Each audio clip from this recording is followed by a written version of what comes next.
Welcome to Hypnogeeks Podcast. I'm Amanda Joy, your host and the Director of Studies at the Northern College of Clinical Hypnotherapy. Each episode, myself and my guests take a deep dive into the world of hypnotherapy, mind-body medicine and holistic healing. We talk and explore different tools and techniques and transformative power of the subconscious mind. My favourite topic. So whether you're a practitioner seeking to expand your skills, whether you're someone on a personal journey of growth, or whether you're on that journey of healing yourself, you're in the right place. Stay put, grab a cuppa, because today's episode is for every woman who's ever asked themselves, where did I go in all of this? I'm joined today by a friend, actually, so we've been having a bit of a long chat before we actually got recorded. I'm joined by the incredible Jo Brown, who is a quality of life coach and clinical hypnotherapist.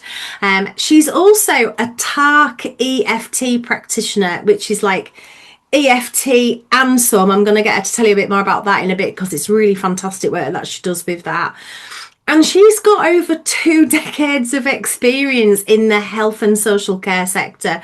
Jo's personal story it's so inspiring, but I find it's really relatable as well. I've got a bit of a background in the NHS. And as a woman, we do tend to give a lot. And, you know, she was an NHS receptionist. She became a practice manager, and she spent years and years and years and years and years giving everything that she had to care for others while quietly just burning out herself in the background. Her life then began to unravel, and she did something really courageous, and she chose to pause, to reflect where she was at, and then she started to rebuild, and now she's not just surviving, she's absolutely thriving. And she's gone on to train, to learn, to develop, to progress. And now Jo supports emotionally exhausted women, particularly those in health and social care and those caregiving professions. I do have to say that she does work with a lot of men as well. And she helps them to just get a sense of who they are again, a reconnection with themselves. She helps them to rebuild boundaries or put boundaries in place so that they can rise and recover and renew into a version of themselves that feels more them, more me, more us, more aligned, more peaceful, and more empowered. I hope that this powerful conversation today, we're going to explore what it really means to break free from burnout. I'm going to get Jo to share some of her tools and techniques and her story about how she created space for healing in her life. Also, one of Jo's things that she says all the time, and I love it, is you are not broken. You're becoming. And so we're going to talk about the emotional toll that consistently, continuously, always giving to others does to your mental, physical and emotional health. And we're going to talk about how do we recognise when our bodies are screaming but certainly calling out for change, and what it's possible to do when you finally take that moment of pause and start saying yes to yourself. Jo's trauma-informed approach weaves an amazing toolbox of techniques, clinical hypnotherapy, TARC EFT, but her deep compassion and personal experience really gives her the edge, and she guides people to gently reclaim their time, their energy and their self-worth. So if you're feeling overwhelmed or emotionally drained, you want a bit of clarity, you want a bit of calm, grab a cuppa, take a breath, settle in. This conversation is for you. You're not alone. You're not broken. Your next chapter may begin today from listening to the Hypnogeeks podcast. Welcome, Jo. Thank you, Amanda. That sounds amazing. You are amazing. It took a bit to get there, but we got there. Do you Wherever know there what? is. Where, Wherever there is. That's my new one as well. wherever there is, I love it. You Yeah. are usually, when I talk to you through this medium of onlineness, you're usually in a van somewhere, very exciting in the countryside, up a mountain by the beach. But today you're actually home in Today Aberdeen. we've actually been home for 2 days. We came home on Monday due to the storm Floris. We was actually on a canoeing trip. We was actually canoeing up Loch Shiel. So it was literally, and on Sunday, it literally was building up Sunday as we were paddling, and I could feel it in my body, and my brain was just mentally exhausted. And I'm like, Adam, I can't paddle anymore. I am gone. It's just like, so we ended up coming off and putting the tents up, keep sleeping in a tent in the middle of a storm, which was amazing. It was The very, tent, very stormy at the weekend. There was thunder and lightning oh, and rain, and there was like weather warnings yeah. everywhere. You were in a When we was when we was driving home, there was trees galore down, and when we got back home, there was actually a tree down in the lane what we have to drive up to get home. So we had to go the back route to get back home again.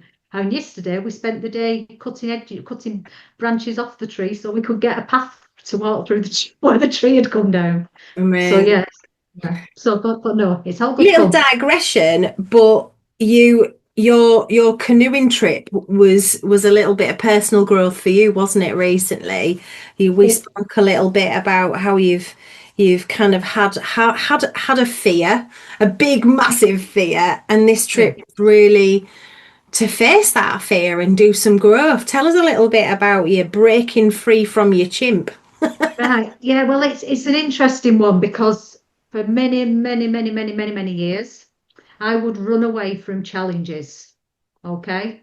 And I think this happens for a lot of ladies and some men possibly as well, where we face a challenge and a certain part of our brain will kick in and say, "Oh, no, I can never do that." And we run in the opposite direction. Our fight, flight, and freeze kicks in, and we run in the opposite direction. Now, this had happened to me over 20 years a lot, okay? To the stage where I would fight people, I would argue with people, I would run away from promotions because of things, and I would also freeze. So in 2020, I was actually, because I'd raised issues in certain things, I was actually sat at home freezing because I was scared of the consequences of what was going on with that situation. So my chimp was kicking in big style in all ways. In 2020, I actually met a coach who was an outdoors coach, and I asked him, he was a canoe coach as well. And at the time, I only knew I had a chimp in a canoe. So if I got in a canoe, I would have a meltdown thinking I was going to fall in the water. So I messaged this coach and said, "Hi, you're a mental game coach, but can you help me with my chimp in a canoe? Because you're a canoe coach as well." And we got chatting. And we got chatting. And he says, "I think there may be more than a chimp in a canoe. What's the issue there?" So, to cut a long story short, whilst everybody was all locked up at home in 2020, wondering what they were going to do with their life, I actually started my personal development. I was being supported by a coach. I actually started in July 2019 when I'd become a wellbeing coach and had started exploring a little bit to do with it. But 2020, working with this coach was the big transformational step for me to Mhm. allow me to actually not understand what it was I was missing. Does that make sense? And I actually, Mm. interestingly, what came up I was that there was a little girl inside who wanted love. Yes. That's the top and bottom of it. There was a little girl inside who wanted love and wanted somebody to believe in her. Okay. Yeah. And I was at these sessions, and one of the things what was said to me is we can't control what other people do, but we can control how we respond. Hmm. And we have to take responsibility for what we want out of life.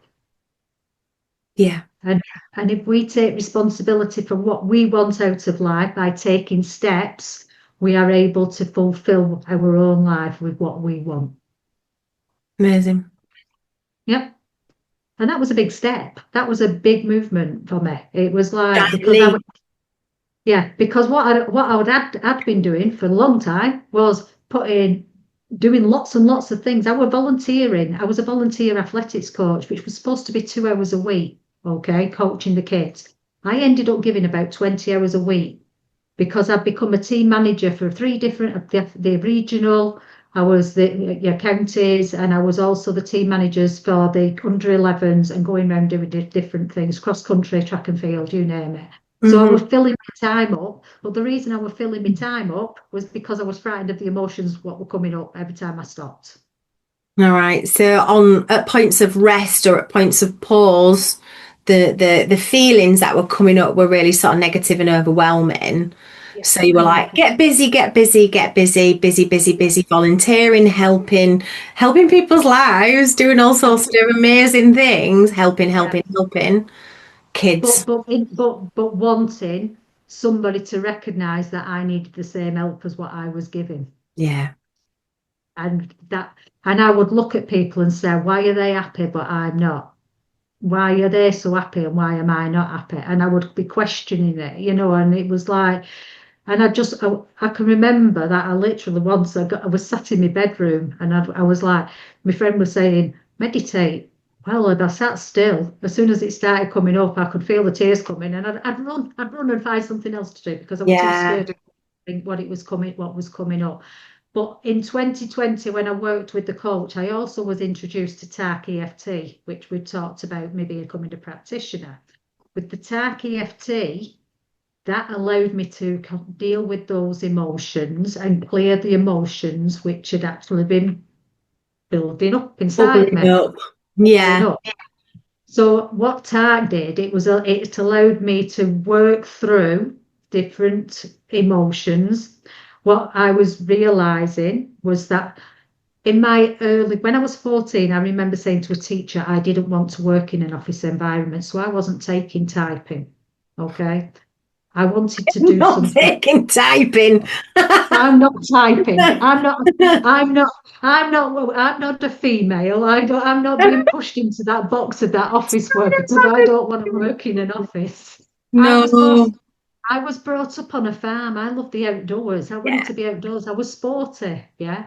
And Yeah. I was sporty. So I was literally wanted to go. And my first job I worked in was a sports hall. And I was actually a YTS. Do you remember the YTSs? Do I was remember doing them. Yeah. I was doing a YTS and I Labour was, for a certificate. yeah, yeah. I had to answer the phone. I was a receptionist. I was still in a box. I was still in an office, but then I became a lifeguard. I was a lifeguard. So I was helping help people survive.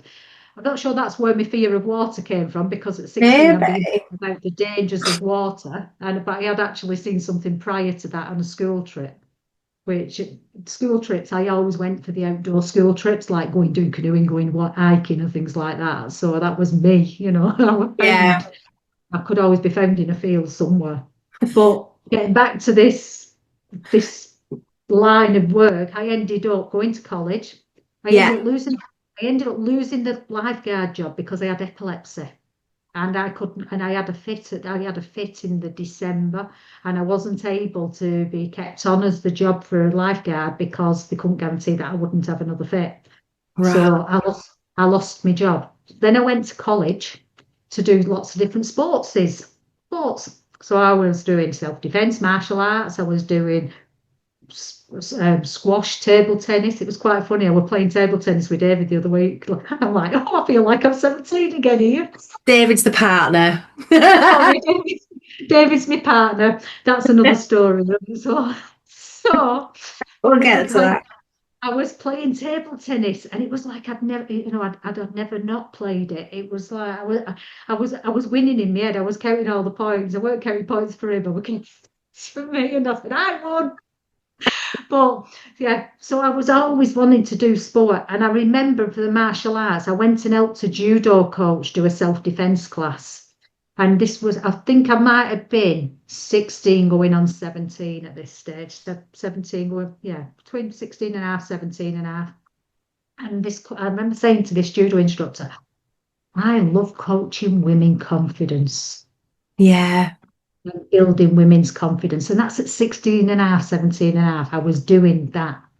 And then then the college course finished, me not having much confidence and belief in myself with my education, wasn't clever enough to go to university.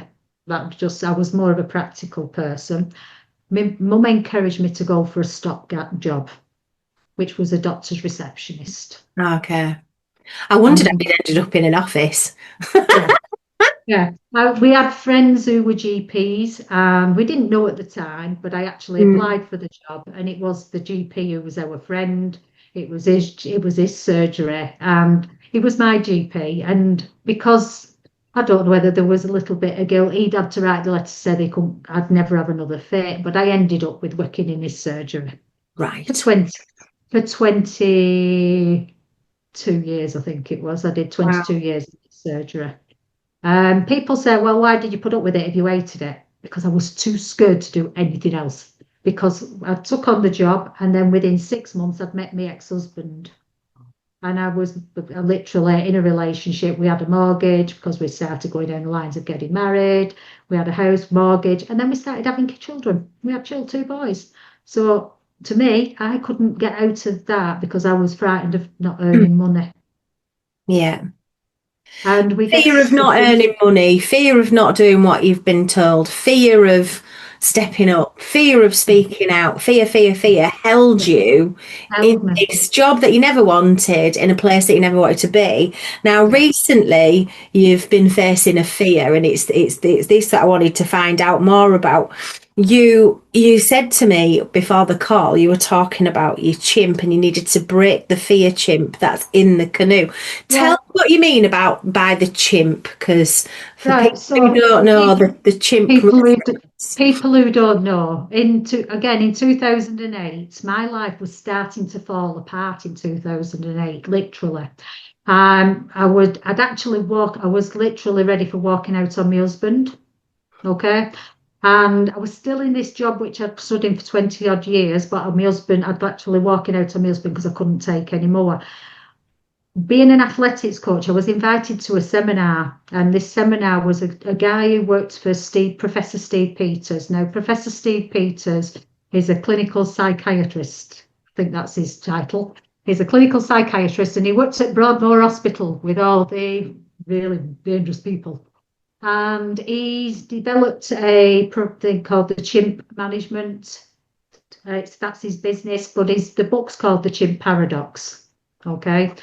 Now I'm sat in this meeting, and the guy, I can remember him, is called Tim. He still works for Professor Steve Peters, and he's talking about this part of your brain which will run away and fight and flight and do all these different things. And I'm sat there really, really quiet. Now, as you guys can see, I like talking. Okay.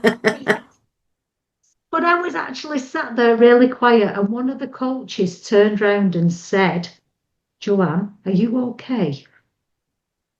And I just sat there and went, I'm just realising that the chimp's been running my life for the last 20 odd years.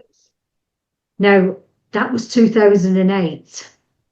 Yeah. Even then, even though I knew about the chimp, and I then started coaching children about the chimp and about not saying I can't do this, I just say I can do it and give it a go. And I was teaching children and coaching children to do this.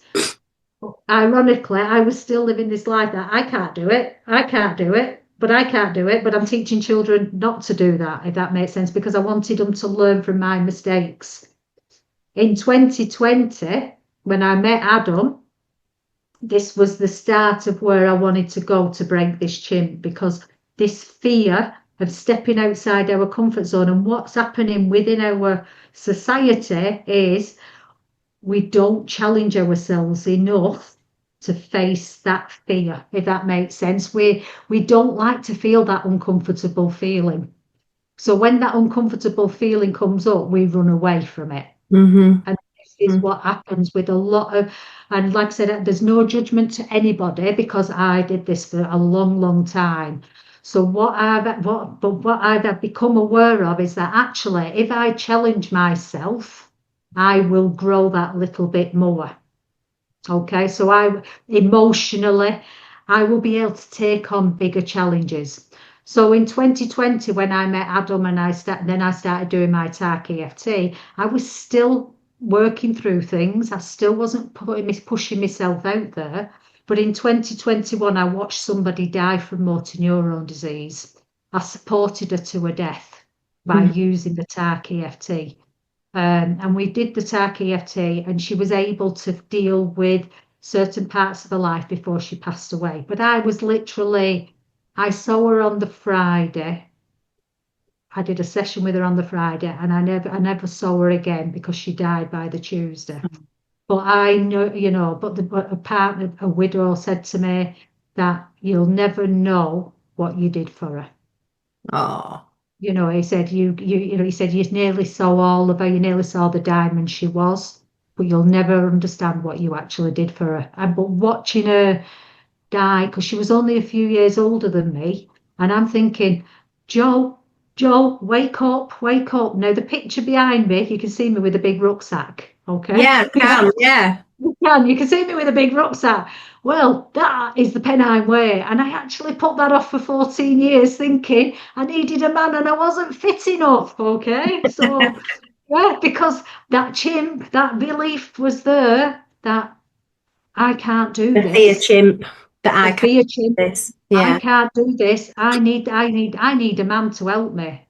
I need a man to help me. I'm not fit enough. I've been teaching children fitness. I've been running around playing games with them. How can I not be fit enough? But I was telling myself I wasn't fit enough. But watching this lady go to her death within 6 months, because literally she was told in the December, well, 7 months, and by the end of July she was dead. It said, come on, Joe, this is a reality check.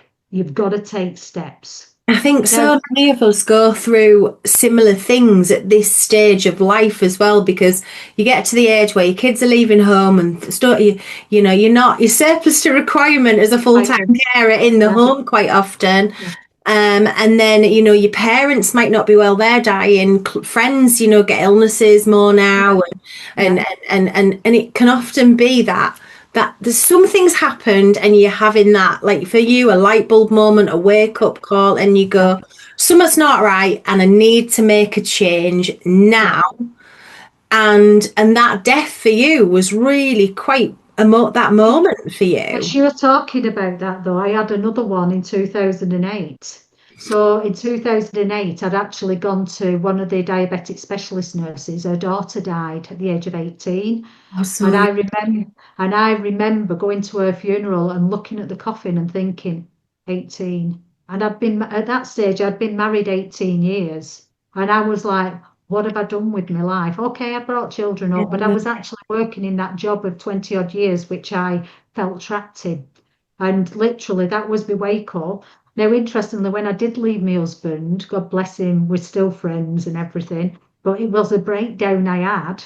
I was actually, after I'd left him, thinking, why do I still feel like I do? Obviously, he wasn't the issue. It's internal. It was me inside. He wasn't the issue. I was pointing at everything outside me rather than looking inside. Does that make sense? So yeah. So you were looking at the job, you were looking at the environment, you were looking at the relationships, and you were thinking all these things, and there are genuine issues there, things that I want to change, things that I haven't really chosen, things that I've chosen out of fear. But when you started to step out of those environmental things, you still had this knowledge, this understanding that actually what I need to change is within me, and maybe I need to deal with this chimp and get brave and face some fears. And that image of you behind, whereabouts on the walk are you there? That is under Penny Gent. So that's one of the Yorkshire Three Peaks. I've actually climbed that hill probably about 5 or 6 times. It's one of my favourite of the Yorkshire Three Peaks. I did the Yorkshire Three Peaks in 2017 when I bought my van in the December 16. And I started travelling all around Yorkshire with my van and spending time out in Yorkshire. And just getting out in nature and doing your walk thing. And getting out in nature on my own rather than having a man there with me. I was doing it on my own. I was hiding in my van. Yeah, it might sound a bit peculiar hiding in my van, but emotionally I was reconnecting with me. and getting to Yeah. know who I was and what I wanted. And the van was a godsend. It literally gave me that break. Even though I still haven't, even though I did the Arch 3 Peaks, I still wasn't facing fears as such, if that makes sense. I'd do things like that, but then there was still emotional stuff what weren't being cleared. I was just pushing through it rather than So dealing with. one of the main techniques, and the trip that you went on recently was facing a fear, wasn't it? But one of the main techniques that you use is TARC EFT. Now, Yeah, EFT is tapping, it's yeah, emotional freedom technique. It works through, you can kind of like look at it from a few different perspectives. It's like energy medicine. yeah, It works with the neural pathways that are formed through the experiences that we have, or you can look at it from a more traditional Chinese medicine perspective. You're tapping on acupuncture points that are sending a specific message, like a prescription of change to the body, and that helps you. But what it actually does is it just helps you to release and process the yeah, negative feelings, the emotions that are coming up that are yeah. not feeling good, and then it can help to anchor in or create new, more positive ways of thinking and feeling and responding and reacting. But TARC EFT is something a little bit extra. Talk to me a little bit about your technique of TARC EFT that you use. So, so TARC EFT, we uses 12 meridians. Okay, and it's in the shape of a clock. Okay, so each meridian has a specific time where it is the most efficient. And your But meridian each is like the energy energy, so stream or river that yeah, flows around the body that the yeah. acupuncture points are all So along. you've got the bladder here, you've got the gallbladder here. Okay, yeah. Now, interestingly, because I had been working in a job what I didn't want to do for 20 odd years, I had a lot of anger and frustration built up. Well, that which actually collects in your gallbladder, but it also collects in your liver, which is just under your nipples. Okay. So Mhm. when I started in 2020 doing all my tapping, I remember doing a session for about an hour and a half, and I was tapping on this liver Mm. meridian. I ended up crying, weeing, you name it, laughing. There's a video about 7 minutes long, which I just cannot stop doing all these different things. And I just wanted to wee and wanted to do also because it was releasing the anger, what had built up over all those years. 20 But years of because anger. yeah, you can imagine. You can imagine. But literally, but you go around the full clock and every specific meridian, it has positives. Because what happens is we have negative emotions, but it also attaches to physical ailments as well. So you might find that somebody who has faced rejection or dealt with any grief or anything, they will have they may have issues. No, I'm not going to say will. They may have issues with the lungs and the large intestines. Okay, so they might develop conditions connected to that because they've had the rejection and the grief. And this is what the TARC EFT can specifically clear. We can work on things and clear it that way. But then once we've done that, we can do a positive tap. So we can Mm. have it where we're welcome and open to joyful opportunities and things like that, because that's part of the lungs and the large intestine. But we can literally specifically tap on that. Now, I recently worked with a client, and after the first, usually when we do the first round of tapping, there's not usually much, but when you go into the second round of tapping, this person actually said it felt like an electric current was starting to appear through her body. So the energy which had been blocked for a long, long, long, long time is starting to bubble, starting to move around a bit. So just Mm. by tapping just twice round the clock, and it maneuvers it all around, and that's why we do it on the circuit, so Mm. that we're able to move it around, but it just gets it bubbling and giving you that lightness to be able to take on whatever the challenge is, what's making you feel that you can feel stronger to take it on. Mm. It's really interesting because a few years ago, having this conversation with you, I would have probably been a bit like, oh, yeah, right. Oh, but it's a bit woo for me. But actually, it's really ancient medicine, and it's ancient medicine that's, time tested, isn't it? Yeah, It's yeah, still here, and we're still yeah, using it, and it still works. And what we're now seeing is we're seeing a real connection. There's a lot of information that's just come into the public realm about the impact of stress, the impact of cortisol, and how that has an impact on your digestive system and can cause you to have a little butter belly, a little bit of extra weight around the belly area because of an over amount of cortisol release. It can also have an impact on your sleep. If you find you're waking up at 3 o'clock in the morning, it could be that you've got an over, a lot of cortisol from stress in your life. And the TARC EFT is old medicine meeting that new medicine, really. And it's saying, hello, we've been talking about this for a long time. Overthinking, preoccupation, worry, stress. You can see the times of the day and why you're waking. You can see why that's having an impact. We have a model of understanding about how this is having an impact on your digestion. And what we can do is we can tap on it and clear it. And actually, it's a kind of a drug-free way of getting that cortisol level down, getting the stress level down, and dealing with the emotions that are arising. Sorry, Jo, I can speak to you. Sorry, lovey. It's a bit like it on the triple warmer and the pericardium, which is this is the pericardium, and the triple warmer is the soft bit of skin, which is between your little finger and your ring finger. Now, interestingly, that's where you fight, flight, and freeze. Okay, that's where you fight, flight, and freeze. But also, it's where thyroid issues can appear. Okay. Now, I actually had an overactive thyroid. I was diagnosed with an overactive thyroid at 35. So because I was this fight, flight, or freeze, I was running away, I was staying frozen, I wasn't dealing with. And interestingly, that's where the blockages were as well. So our body is telling us things and giving us messages, but it's only when we become aware of it and we start to listen to it. And this is what I teach people, because I think when we are going through stress and anxiety and we're pushing everybody else before us, we're not connected with who we are or our body, what our body's telling us. And if we are not aware of what symptoms our body is doing, then we cannot actually resolve our situations as such. And then we rely on going to the doctors, getting the medication, but our body is telling us things. And we have to act. No, I'm not saying don't go to the Western doctors, but what I'm saying is question, why is your body behaving in that way? What is it trying to tell you? And what is it that possibly you may be able to change to take a step? Now, going back to my Pennine Way, one thing I learned from that Pennine Way walk, I had to do 268 miles, okay? So I was walking 268 miles from the centre of the UK to the Scottish border, okay? Right.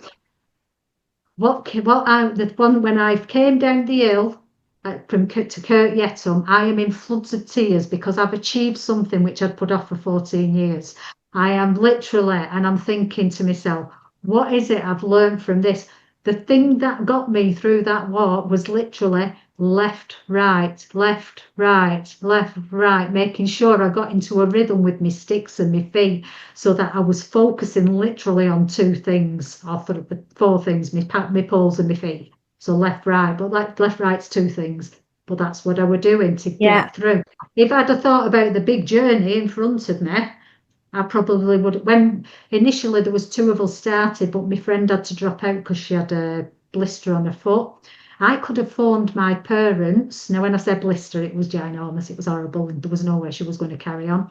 But I could have phoned my parents. I could have phoned my son and said, "Come pick me up." I was only 15 minutes away from my house. But then I'm like, "Come on, Joe, put your big girl pants on." I had my coach talking in my head because he always says about time you put your big girl pants on. So I'm like, put my big girl pants on. Let's get walking and let's go and do it. And I did it. Now, interestingly, the universe brought lots of men in my life on that walk. I actually met a 72-year-old Australian. And me and that 72-year-old Australian have gone walking on two other multi-day walks since. We did the West Island Way together and we did the Speyside last year. So you've made really good friendships as well while you've been on this journey. And I think what I'm hearing is it's not about having these massive goals that you're working towards. It's about taking small steps, and it's about being consistent in what you're doing and using these powerful tools to deal with the emotions that are coming up and being kind to yourself. I mean, your personal journey, you've 20 years in the NHS, you've got a real understanding of stress and burnout and emotional exhaustion and anger and fear of not being able to do things, and you've confronted things. But what did burnout look like for you personally? Burnout to me, I was literally exhausted. I was literally more emotionally, physically, and yeah, mentally. When I got diagnosed with my overactive thyroid, right, we had actually bought a new house, me and my ex-husband, okay? And I'd work all week and I'd be running around like an headless chicken, doing all the things in the NHS, doing all the stuff I needed to do, making sure I worked. My kids would know where to find me. They'd come and find me in the GP surgery, okay? But at the weekend, I'd get home, I'd get on the couch, and at the time I used to watch television. I don't watch telly now, but I used to watch the television. And Hollyoaks would be on at the weekend, okay? So I would binge watch Hollyoaks, okay? And I would literally get on the couch and I would lie there and watch Hollyoaks and I'd fall asleep. My ex-husband built a partition wall in the house while I was asleep on the couch because I was that ready Wow. to, yeah. And I just could not do it. I knew he needed support, but I physically could not get myself up to do it. And it was just literally, I could not sit still. And it was interesting because the GP who I worked for was my GP. And when I did the race for life, this is how my thyroid got identified. I did the race for life, which was 5K. I'd organised it and I couldn't run it all. And I ended up walking parts of it. At the end, I ended up with a chest pain and I thought I was going to die. Literally thought I was going to die. I'm sat there with my hand on my heart thinking, oh, my God, and I'm 35-year-old at this time, and I'm thinking, shit, what's going on here? Goes into the doctors, and I said to him, I said, there's something wrong with me. He said, we'll take some bloods. Took me bloods. On the Monday he comes in and he says, oh, your bloods are all back apart from your thyroid, but that will be normal, he said to me. The following day he came into the room and he went, Jo, you've got an overactive thyroid. Now, the thing is, and I'm not judging him on it, because he'd got used to my behaviour pattern of running around like an headless chicken, it Yeah. wasn't, you don't pick up on it. You No. don't pick up on it. And I wasn't self-aware. There's so many symptoms attached to an overactive thyroid, and I wasn't picking up on any of them because I You was were that just running much around, busy, busy, around. busy Yeah, all the time. all the time. So I physically wasn't aware of it. But once I left the NHS and once I became more aware of my body, I can literally pick up when my thyroid is playing out. Touch wood, it's been okay for 9 years. We're coming up to 9 years, I think it is. No, You've got I some think. good skills now. Joe, why do Mm. you think there are so many women that, especially those that work in caring professions like in the NHS carers, those sorts of things, why is it that you think that they struggle with burnout and overgiving? I think it's to do with possibly validation. Hmm. Okay. If I look back to mine, I think mine was I wanted people to like me. I wanted people to know that I cared for them, even though I do care for people, don't get me wrong, but I wanted to overgive to get that validation. And also, like I said earlier, if I give to somebody else, I would receive back from them, but it doesn't always work that way. It doesn't, we have to give it to ourselves. Put the oxygen mask on you first, then Yeah. you So can do you support think others. people pleasing is very much a part of that I think that people pleasing share validation? validation. Yeah, definitely.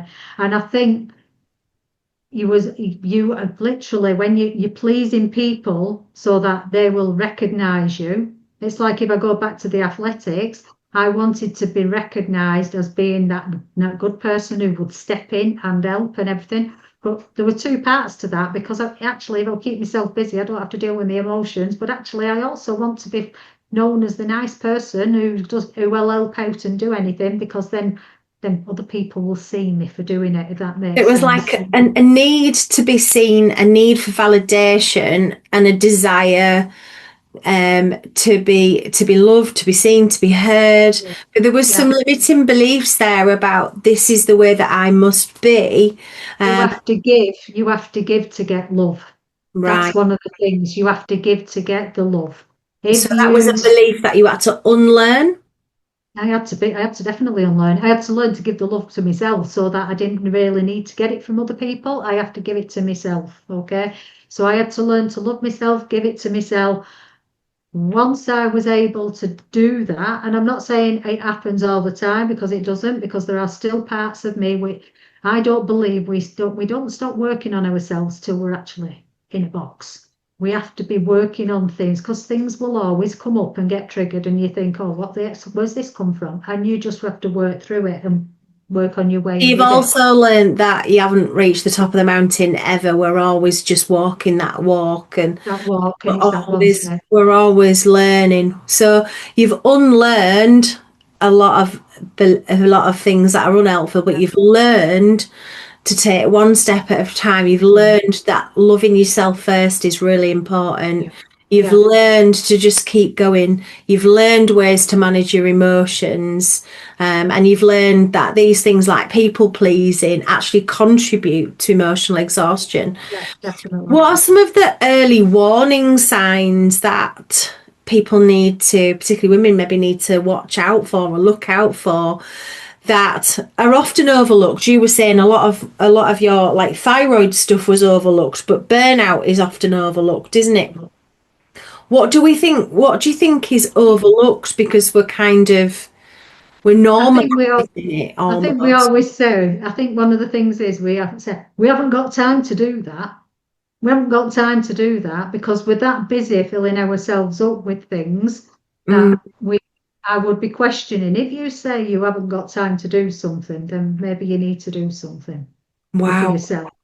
All Because right. actually, yeah, because actually, if you're saying, I haven't got time to do that, I haven't got time to do that, it's about putting boundaries in place to say, well, actually, I might need to do some time for that because I need time for me to work on something rather than You're give, give, give, exhausted give, all give. the time, if you're people Yeah, pleasing all the time, if you're yeah, putting other people before yourself all the yeah, time, and yeah, if you're saying, I haven't got time to do that yeah, frequently, yeah. you could potentially be on the road to burnout. It could be because you just keep putting yourself out there, putting everyone else before your needs, and then you are going to, and you cannot look after other people. And this is what my concern is for this is why this free course is being offered to women who give too much, but especially health and social care professionals, because I saw it.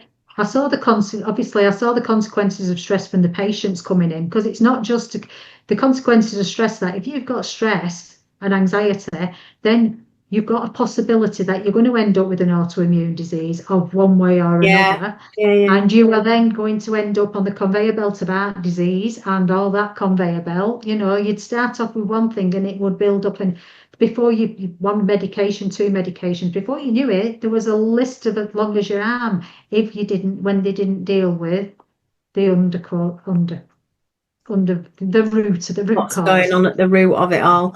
When Yeah, when yeah, you and I have worked together, one of the main things that we often talk about when we're doing, because Joe's done some work with me, amazing work with me, is the role of boundaries. We were talking about it before we came on the call, yeah. but the role of boundaries. What do you think the role of boundaries are when it comes to self healing, when it comes to healing, when it comes to personal growth? And here's a big question now, how can we begin setting these boundaries without feeling guilty? Wow. I'm quite, like I said, it's not an easy one. I can remember feeling that I would put myself out, and I'd feel guilty. If I made a decision not to do something or go somewhere, I would feel guilty for not doing it. But what I ask people to do is actually look what energy you are feeling about that thing, what you are facing or you're turning down. If you're thinking about turning it down, what will the energy be like if you go into that environment? Okay. One thing we have to remember is if we hang around with a certain number of people, we can end up with a similar kind of energies to that person, them people. Okay, so we have to be very conscious of the group of people we hang around with. I'm not saying cut everybody off. That's not because that's not possible.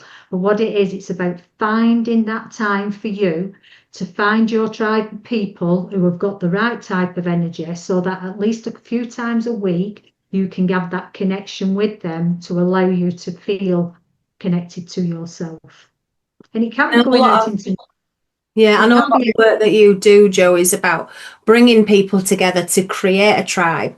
Personally, I find it difficult now have found it difficult to get out there and make friends, because friendships are often formed at nursery school and at primary yeah, school, at parents' evening, and at yeah, things to do with your kids. You kind of yeah. go along and you meet other people who are going through the same sorts of stuff. And then your kids are grown up, they've left home, you've got work friends, and then you've got whoever you live with. And it's like, where do I go? What do I do? Do I want to join some kind of religious cult or a dance Well, class? that's it. Or how do I actually get out? I know that you actually bring people together as well, I don't do.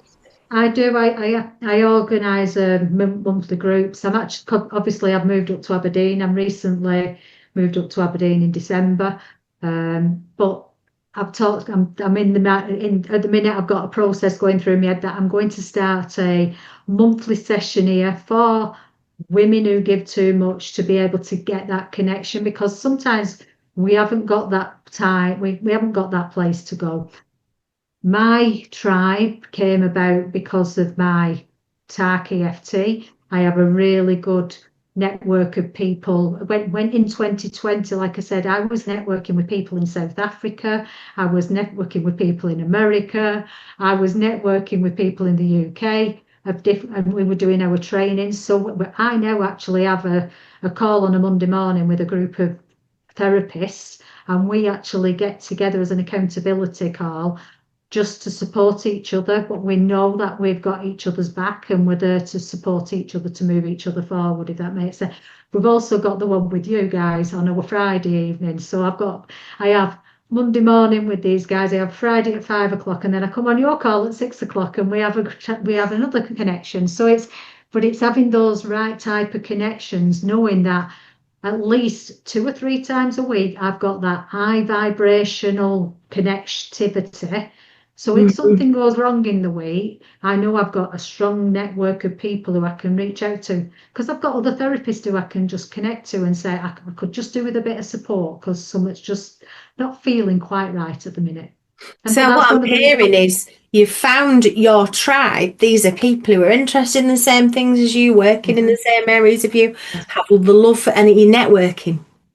Networking, and Joe's a member of my trans tribe, which is the group. It's a therapist and learning supportive space for anyone who's on that hypnotherapy learning journey or hypnotherapy practice journey. It's peer supervision, it's professional supervision, and it's support, collaboration and communication, really, isn't it? That's what we do. it is. I love that you end your week with us, because you're such an amazing contributor to that space, Joe. I love that you're part of our little tribe. You're great. But for somebody who's thinking about maybe joining one of your groups, doing one of your courses, you use your experience and your coaching knowledge and your skills and your TARC EFT, but you're also working with clinical hypnotherapy, and it is transformational coaching that you offer when you're supporting healing. What does a session look like with you, and how do your sessions help clients kind of reconnect to the version of themselves that feels alive, not just surviving? So we have a thing. First of all, we look at the areas of our life. So there's a tool called the Wheel of Life. Have you ever heard of it? Yeah, I'm assuming you have, because most therapists have. So we have the Wheel of Life, and we explore and we reflect on areas of our life and see what it is. Now, in an ideal world, well, there's no such thing as an ideal world. It'd be nice and round, but I can't imagine that anybody ever does get a full circle, which is nice and round. Could always be something which is a bit off miss. The ones which you grade it between 1 to 10, and then you mark it up. And the ones which are quite low, you will then start exploring to see why are they low and what can you do to improve that number. So you can, like I said, and it can be literally, you can just set small goals of saying, right, well, actually, that this is so finances, I'm not earning enough money. What can I do to actually do something to be able to bring some more money in? I could go and work at a job. I can develop my skills and go and try and go and get more clients. I can do this, and you can build ways. I can sell things out of my house. I can bring money in that way. And there's different opportunities to bring. But if you look at your wheel of life, it might be relationships. What kind of your relationships are not very good because, you know, a lot of people, I think we think our relationships with families is going to be hunky-dory, but not always. It's not always like that because we're all unique characters. We're all different. In a field, I've got 5 black sheep. Well, I've got quite a few black sheep now and a white sheep. They used to call you the black sheep of the family. Up here, it's actually the white sheep of the family. The white sheep of the family. In an ideal world, it's nice for you to all get on, but in reality, it's not always the case. And I'd be conscious, I would encourage people when we're looking on social media, do not compare yourselves to people on social media because what you're seeing with majority of people is the ideal world or the ideal life.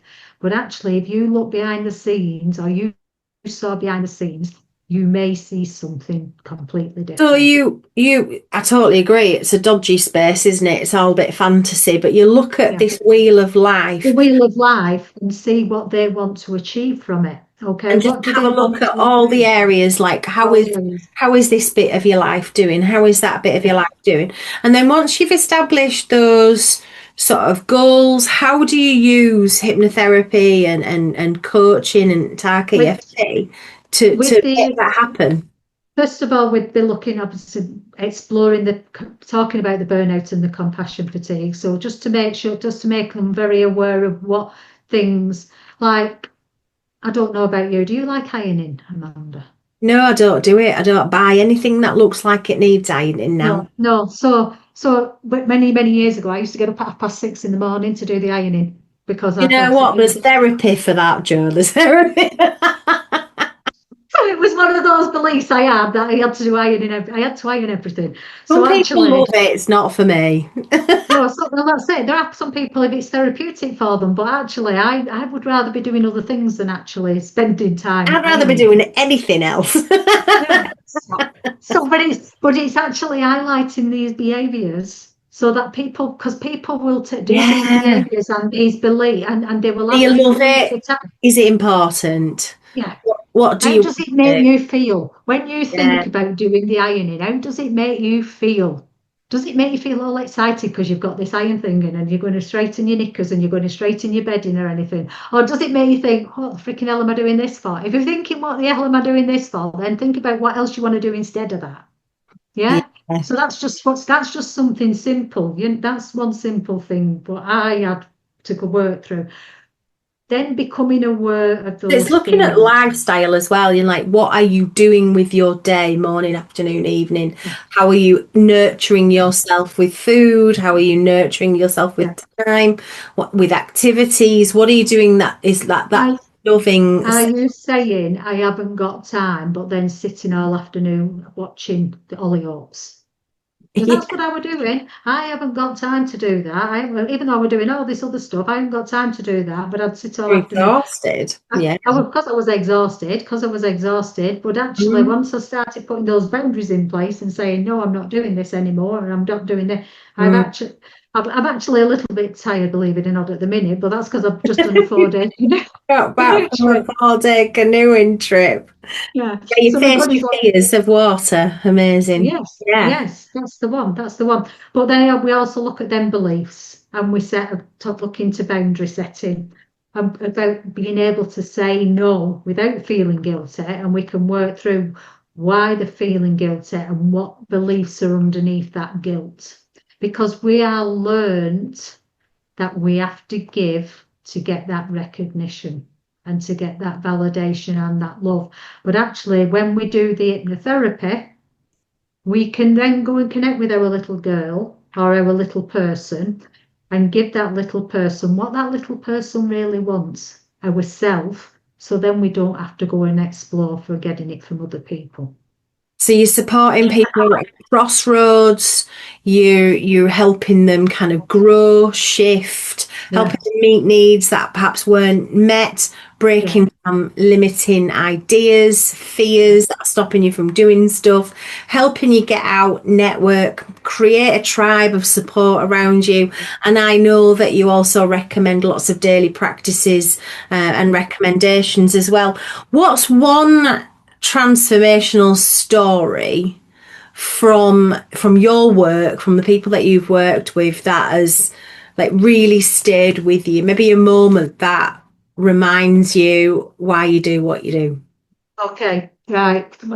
I've got permission Don't to talk. cry. Don't cry. I'm Don't cry. I'm not going to cry because this one is an interesting one, and I've got this lady's permission to talk about her. She's absolutely unbelievable. In 2021, I met her, and she was stuck in bed. She physically could not get out of bed. She was in so much pain, and I turned up at her house, not judging or anything, and I just said to her, "So what's going on?" And she started telling me the things what were happening in her life. And I said, "Come on, let's do some tapping." And but she couldn't physically, she couldn't actually get her hand up here. She had a problem, she literally couldn't move her hands, her body. And I'm going, "Come on, let's just sit up and we'll just do some tapping." So this was 2021. So we did a few weeks together coaching, and then I'd I'd pop in and I'd say, "Hi, how you doing?" Send her a message. "How are you checking in?" She'd tell me where she was up to. And she'd send me a message. And a few weeks ago, I got a message from her. And she says, "Hi, Joe. I just want to tell you, I've got some good news for a change." And she says, "I have now sold my house and I am moving to Blackpool. And I am the happiest I have ever been in my life. And I want to say thank you." She says, "because because of your work, I am able to let go of the things that I wasn't able to let go of previously." And actually to receive that message, and interestingly, I was put something out on Facebook the other day, and it was to do with the wind. And she says the wind is there to tell us that there are up and down days, and that is about life. That's what life is about, up and down days, and we just have to work through them journeys. And it was just like, to go from being physically stuck in bed and unable to move, and that is what burnout is, because it was literally, there's so much gone on. We had to clear bits of it, lots of it, to allow her to be able to move forward.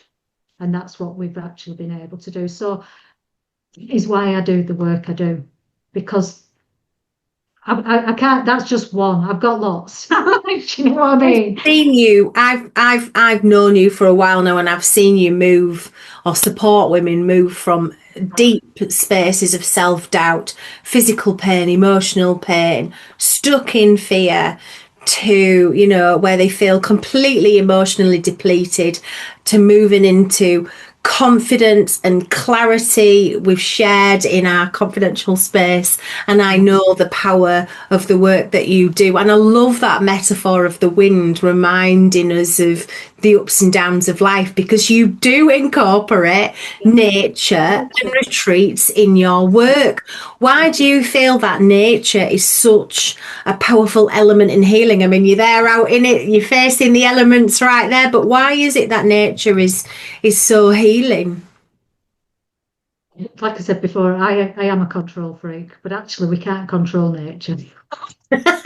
You have to learn to grow with it and learn to move with it. So when I was sat on that water, and that water was very choppy, It was about learning to move with it and move the energy around with it. So that actually, I can't.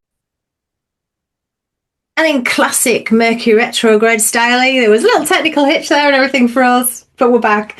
Okay, so I was asking you about how you incorporate nature, and you were saying that um, you can't control nature, that nature, you have to move with the energy of nature, and to do with that there's a certain level of stillness and there's a certain level of willingness that you have to grow with it, you have to move with it.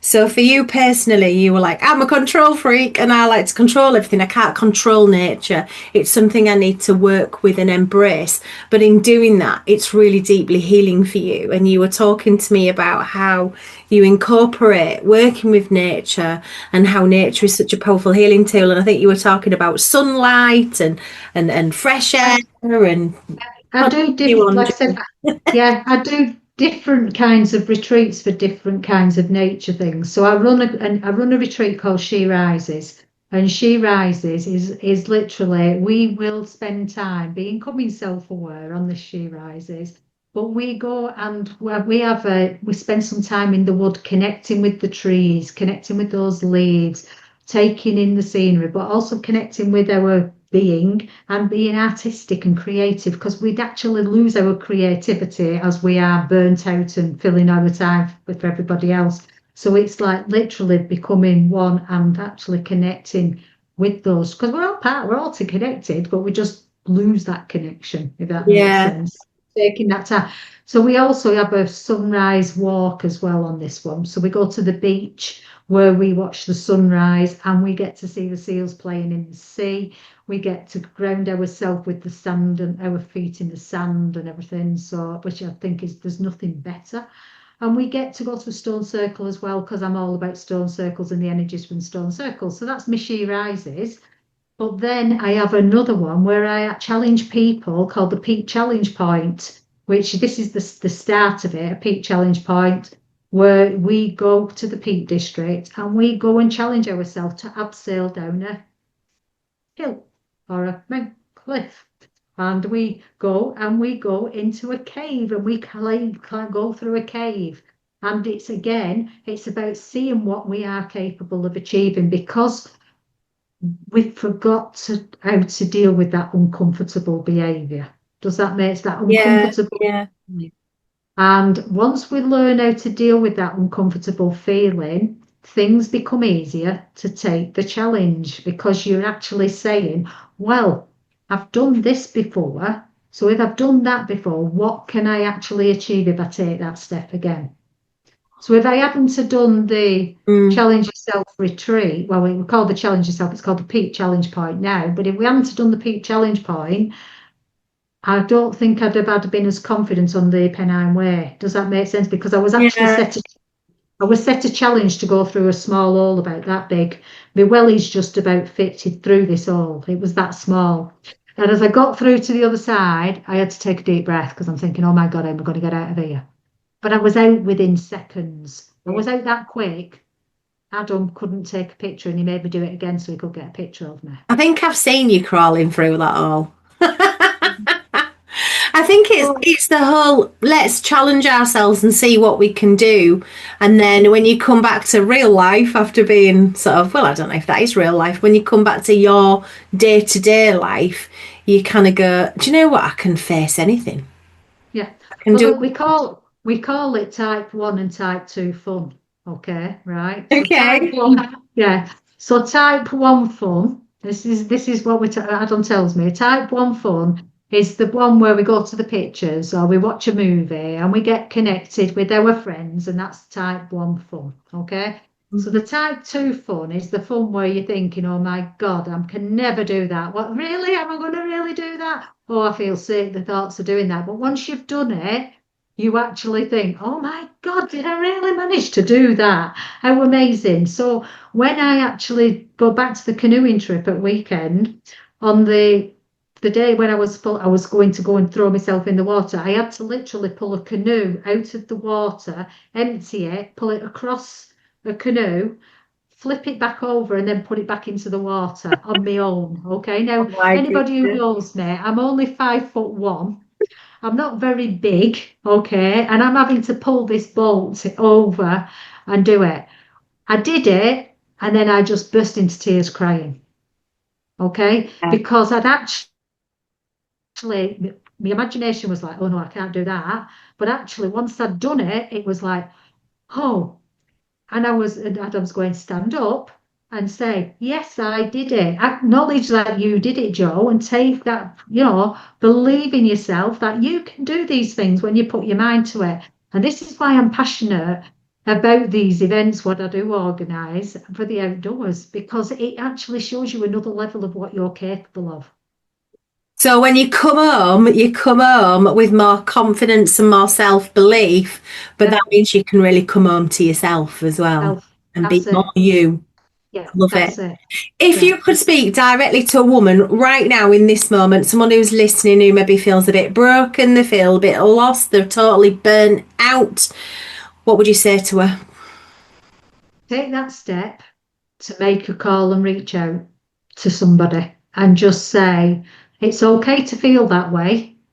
Don't judge. No, there's no judgment. Don't judge yourself. It's okay to feel that way. It is. But take the step because you can feel better. Yeah. You can feel better. And there are plenty of tools out there to help you. TARC EFT to me is like TARC EFT and hypnotherapy, the two together. I literally, yeah, they are. One does the clearing, the TARC EFT will clear the beliefs, which I know hypnotherapy can do, but I think I just love the sensation and the feeling of the TARC EFT that it actually gives them Amazing. that electric energy inside to Mm. know actually I might have felt heavy, but that lightness is just appearing. And then we can go and connect with that little you, whatever that little you is, whatever that little you wants, we can give it to her. But then we can say, come on, let's go and have some adventures and go and play on swings and do all these Let's amazing go things. play out and have some fun and come on to Yeah, yourself and feel good yeah, and yeah. feel But confident but and a bit of but direction. make sure it includes some kind of extreme challenging because actually if we're sat at home watching everybody else do it, that's very, is it, but I can't remember. Vicarious living, is it vicarious living or Yeah, something? vicarious living, you're watching everybody else do it, but you're not Watching doing everybody else and you're thinking, why it. Living can't I? through them. Yeah, why am I not happy? So I get people telling me I'm an inspiration, okay? You And are. I ask, but what am I inspiring for? And why are you going to do what I'm doing? It might be something a little bit different. What are you doing? It's okay saying I'm an inspiration while she sat there watching me vicariously, okay? But are you doing something to actually challenge yourself Hmm. Hmm. that little bit more Hmm. in in an extreme circumstance? Like I said, we cannot control the weather, okay? Yeah. Yeah. A lot I've done public speaking. Yes, it's frightening. Okay, it's frightening. But I use this part of my hand. Okay, and I can do that. But actually, it's another level when you use the outdoor stuff. When you start challenging that stuff.